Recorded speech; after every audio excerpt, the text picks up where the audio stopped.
is the 72nd Miss Universe competition.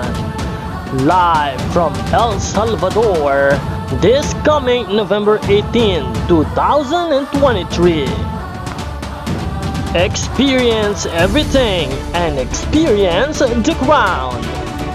The 72nd Miss Universe competition.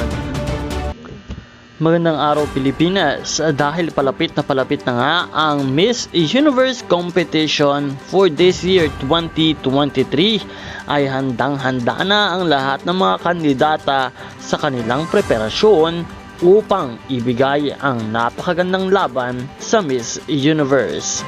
And of course, sa this video, makikita na nilamon ng snake walk ni Miss Universe Philippines 2023 Michelle Marquez D ang pasarela training ni Miss Thailand.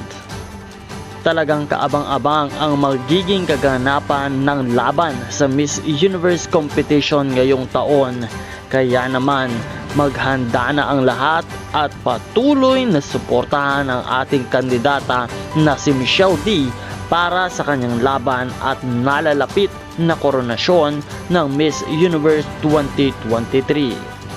Sino ang mas angat? Sino ang mas magaling? I-comment lamang ang iyong sagot sa ating comment box at huwag kalimutan na mag-subscribe for more updates.